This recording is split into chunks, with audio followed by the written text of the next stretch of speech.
이제 IB가 정말 국제적으로 공신력이 있는가? 지금 IB 학교가 전 세계적으로는 어떤 추세입니까? 예, 증가하고 있는 추세입니다. 그래서 이제 2002년도 IB 월드스쿨 영감에 따르면 IB 프로그램의 수는 7,382개, 그리고 2020년도에는 6,840개였기 때문에 542개가 늘었다고 합니다. 그러니까 저희가 이제 그런 세계적인 이제 저희 통계를 보면 이렇게 와닿지 않는 부분이 있어요. 한국하고 중국, 일본 이 3개국 현황을 보면 어때요? 근데 한국 같은 경우는 PYP는 14개, MIP는 12개, DP는 17개에서 토탈 43개의 IB 프로그램이 운영되고 있습니다. 중국이랑 일본은 어떤가요? 중국이 가장 많습니다. 중국은 총 385개, 일본은 149개가 운영되고 있습니다. 근데 우리가 일본의 IB는 제가 이제 교사 시절에 이제 일본 교육 정책을 연구하는 이제 소주제를 이제 맡았었던 때가 있었거든요. 그래서 일본 이제 학술진흥단의 대상으로 이제 수업 공개도 하고 그랬는데, IB가 그렇게 시작된 게 굉장히 좀 10년 정도 된 것 같은데, 10년 이상 넘었죠. 1979년 이제 국제학교, 일본의 국제학교에서 시작이 했으니까. 근데도 생각보다는 그렇게 많지는 않은 것 같아요. 일본은 어떤 상황입니까? 그래서 이제 2018년도까지 IB 학교를 200개로 확대하겠다라고 공표를 했으나 2022년 현재 102개 교가 운영이 되고 있다고 합니다. 그리고 이 IB DP를 대학 입학 자격으로 인정하는 대학은 2018년 기준으로 312개라고 합니다. 그러니까 IB를 이제 전면적으로 도입하기보다는 약간 투트랙 혹은 어떤 기존의 공교육 과정을 이제 보완하는 측면에서 이제 활용되고 있는 것 같아요. 근데 여기도 IB 일본 이제 이중 언어 과정도 이제 허용하고 있다면서요. 네. 그래서 제가 IB 학교를 방문하고 느낀 점은 상당히 많은 자원과 인력을 이 IB 학교에 집중을 하고 있다라는 생각이 들었어요. 그래서 이게 확대되는 것도 쉽지는 않을 수 있겠다는 생각이 들었습니다. 미국의 상황은 어떻습니까? 그래서 미국 같은 경우도 IB 자격에 응시하는 학생 수가 지속적으로 증가하고 있다고 합니다. 근데 이제 미국에서도 이제 IB 학교가 이제 확대되면서 이게 어떤 비용의 문제, 너무 많은 이제 예산을 투입해야 되거나 어떤 교육 수요자가 이제 지불해야 될 대가가 크다라는 이제 이야기들이 있거든요. 혹시 그 비용에 대한 구체적으로 나온 통계가 있습니까? 학교 비용은 약 $10,000라고 하고요. 학생 비용은 약 $140. 그러니까 $10,000면은 얼마인가요? 우리나라 돈을 환율로 하면 1,500만 이상. 네. 그래서 한국에서도 인증하려면 거의 2천만 원이 든다는 얘기가 있습니다. 그러니까 이제 $140의 이제 학생 비용과 이제 평가에 응시할 때마다 응시료가 이제 든대요. 그리고 이제 이런 것들에 대해서 학습자들이 중도 포기하는 이제 문제들이 있다라고 합니다. 그러면 이제 영국은 어떻습니까? 영국 같은 경우는 18세까지 이제 공립학교 교육비가 무료입니다. 그래서 공립학교에서 운영하는 IBDP 과정은 수업료와 응시료가 지원된다고 합니다. 그리고 이제 우리가 항상 요즘에 이제 최근에 동아시아 이제 국가들이 싱가포르 교육에 대해서 관심이 많아요. 싱가포르 같은 경우는 어떤 지리적인 조건이나 인구 여건상 이 IB를 도입하기가 좀 쉬울 것 같거든요. 싱가포르 상황은 어떻습니까? 그러니까 이게 IB DP 시험의 점수가 있습니다. 그래서 싱가포르 학생들이 한 2,200명 이상이 시험을 봤는데 평균 점수가 세계 평균보다도 훨씬 높고 특히나 태평양 평균보다도 아시아 태평양 평균보다도 높다고 합니다. 싱가포르 같은 경우는 이제 어떤 성공 모델을 만들어가는 거네요. 그 IB 교육에 대해서 이제 그런 국제적인 이제 동향과 별개로 국내에서도 이제 각 시도교육청에서 이제 IB 교육을 받아들이려는 이제 노력들이 있었어요. 그리고 저희가 대성쌤하고 저희가 이제 작년에 경기도에서 IB 이제 학교를 100개 교육 운영하겠다. 라는 이런 계획들을 이제 말씀드린 적도 있었는데, IB 국내 동향 한번 살펴보고 싶어요. 지금 이주호 교육부 장관이 이제 IB에 대해서 언급을 했잖아요. 무엇을 언급한 거예요? 이 일반고 살리기의 방안으로 IB 도입을 검토하겠다라고 2022년 11월에 발표를 했었습니다. 그 이유가 뭡니까? 그러니까 이 일반고 같은 경우가 계속 경쟁력이 약화되고 있다. 그리고 이런 하향 편준화 이런 문제가 있다라는 얘기들이 있었거든요. 그러니까 줄 세우기식 교육, 그러니까 상위권 학생들에게만 매몰된다는 거죠. 실제로 저희가 초중고 학교를 다녔을 때 대다수의 이제 보통 아이들이 정말 학습 역량을 키워서 어떤 본인이 진로와 삶에 있어서 자기주도적인 삶을 살아갈 수 있는가 그런 이제 문제들이 제시가 된 거죠. 그리고 이제 그런 부분에서 일반고 살리기에 대해서는 얘기가 됐었고, 그리고 이제 2002년 이제 전국 교육감 선거 때 각 시도교육감들이 에듀테크와 더불어서 가장 많이 언급한 것 중에 이제 IB 책임 교육들이 있었거든요. 네. 자, IB 경기도교육청 어떤 상황입니까? 네. 그래서 이제 경기도교육청 같은 경우는 23년도에 이제 25개 교회 IB 관심학교 예산을 투입하겠다라고 합니다. 네, 그래서 여러 가지 지금 교원 양성이라든가 IB 관련된 예산을 확보하려고 노력하고 있는 걸로 알고 있습니다. 그래서 이제 기존의 경기도교육청 같은 경우는 기존의 혁신학교 모델과는 이제 다른 접근을 좀 하는 거죠.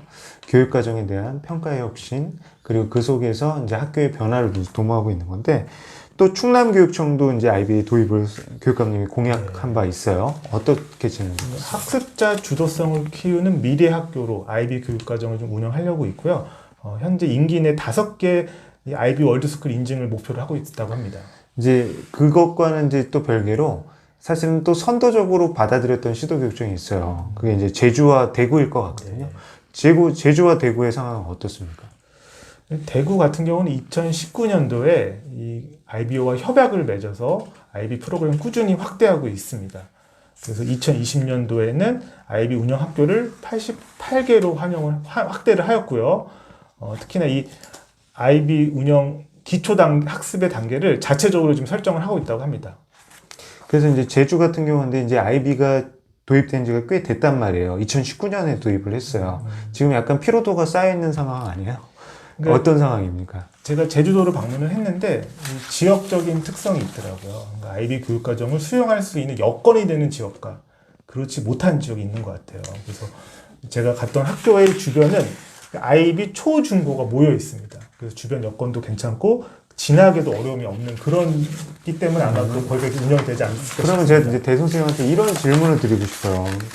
이제 제주 교육감님이 이제 그렇게 말한 바가 있어요. 2022년 11월에 이제 모두 발언에서 IB 교육과정을 더 이상 확대하지 않고 자율학교 모델을 연구해 나가겠다 이렇게 밝혔거든요. 그 이유는 뭐예요?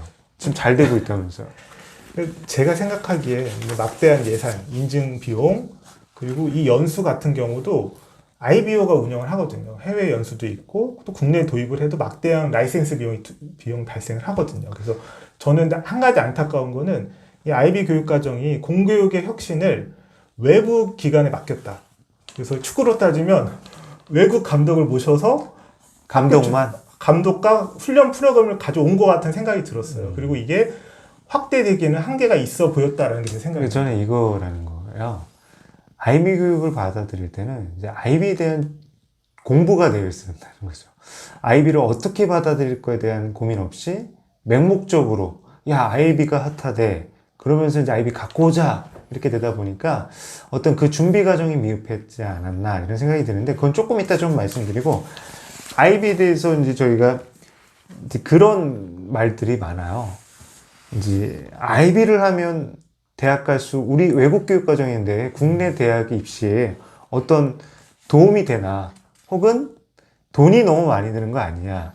그리고 우리나라 입시는 우리 입시대로 준비하고 IB는 또 별도로 수행하기 때문에 이중고다. 이런 얘기가 있거든요. 어떻습니까? 그런데 IB를 옹호하는 입장에서는 우리나라 같은 경우는 뭐 사교육을 포함해서 교육에 관련된 비용이 너무나 막대하다. 차라리 사교육 비용을 공교육으로 흡수를 하고 한다면 큰 차이는 없지 않냐라는 의견도 있습니다. 그런 의견은 이제 IB에 대한 이제 어떤 신뢰가 굉장히 전폭적으로 있는 이제 쪽이겠죠. 그럼 이제 궁금한 건 이거예요. 지금 현재 IB를 도입해 나가고 있는데 이건 과목으로 가르치겠다는 겁니까? 아니면 창체 혹은 별도의 교육과정 이제 방과후 교육 프로그램으로 운영하겠다는 겁니까? 그래서 근데 IB 교육과정 같은 경우는 우리나라는 지금 공통교육과정이잖아요. 초등학교, 중학교, 그리고 고등학교는 선택형 교육과정인데 지금 IB 같은 경우는 좀 우리나라 교육과정 편제랑은 좀 다른 면이 있습니다. 그래서 좀 접목하는 과정 그리고 우리나라 학제에 맞게 운영하는 이런 교육과정 재구성이 필요할 것 같습니다. 실제로 제가 전라북도 이제 교육청에서 연구한 이제 리포트를 이제 참고했어요. 그러니까 IB 운영학교와 일반학교의 이제 교육과정 과목 편제와 시수표를 받았거든요. 근데 이제 거기에 보면 이제 초등학교 같은 경우는 일반 교육과정에 이제 녹여냈다고 그러죠. 이제 교육과정 속에서 IB 교육을 살리는 형태를 취하고 있고, 제시된 자료에 따르면 고등학교 같은 경우는 이제 IB에 대해서 별도의 교육 과목으로 편성한 것 같거든요. 네. 이건 뭡니까? IB, 뭐 국어를 예를 들면 세부 과목으로 IB 언어와 문학, 수학은 IB 수학, 영어는 IB 영어라고 해서 IB 교육과정에 맞게 좀 교육과정 편제를 좀 운영하고 있습니다. 그러니까 저희가 이제 PYP 초등학교급에서 도입되고 있는 이제 IB 같은 경우는 아무래도 교육과정에 있어서 우리나라의 교육과정 틀 속에 IB 교육의 내용들을 담아낸 것 같고, 고등학교 같은 경우는 이제 과목 중심의 이제 IB를 도입한 것 같아요. 근데 이거는 사실은 학부모님들이 걱정하는 이중의 어려움 아니냐, 이런 것도 일견 타당해 보여요. 왜냐면 우리의 틀을, 그리고 IB 교육을 완벽하게 하나로 만들지는 못했다는 생각도 드는데, 제가 이제 정말 구체적이고 본질적인 질문. IB 교육 과정이 혹시 학생들이 대학 진학하는데 도움이 되나요?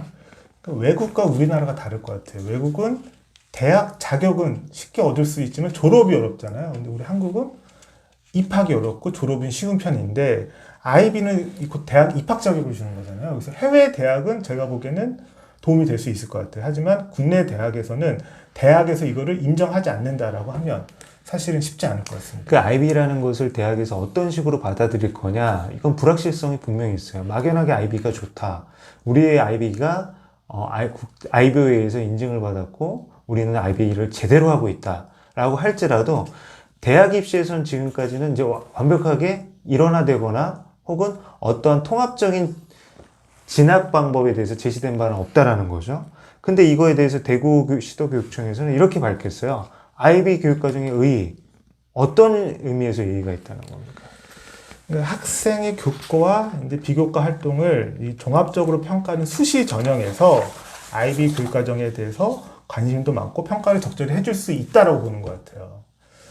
그러니까 이제 우리가 이제 IB 같은 경우가 이제 헷갈리는 부분들이 있어요. 왜냐면 이제 IB를 말하는 주체들이 IBO에 있는 IB 교육과정에 대한 전적인 도입을 말하는 경우도 있고, 어떤 한국형 모델이라고 해서 부분적 도입이나 우리 공교육 체제에서 흡수하려는 방향도 있고, 그리고 일부의 방과 후 프로그램처럼 약간 IB 맛보기 느낌? 그런 것들도 있는데, 이런 것들이 이제 우리나라에서는 지금 현재 IB는 시도교육청마다 받아들이는 이제 양상이 다 다른 거죠. 네. 그리고 근데 IB 같은 경우가 우리나라의 기존의 AP라든가 UP랑도 약간 지금 헷갈리실 것 같아요. 그래서 AP 같은 경우는 대학 과목 선의 수재, 그리고 UP 같은 경우는 고교 대학 연계 심화 과정입니다. 그래서 약간은 오해가 없으셨으면 좋을 것 같아요. 그 이제 IB 같은 경우는 우리가 이제 저는 그렇게 생각을 했어요. 이제 제주에서 도입하고 일반에서 도입한 사례들을 보면서 일정 수준 초반에 도입했을 때 그거에 대해서 어떤 의미가 깊다라고 판단을 했지만, 실제로 확대가 되기보다는 유지 관리되는 측면 혹은 대안적인 모델들이 모색이 되고 있어요.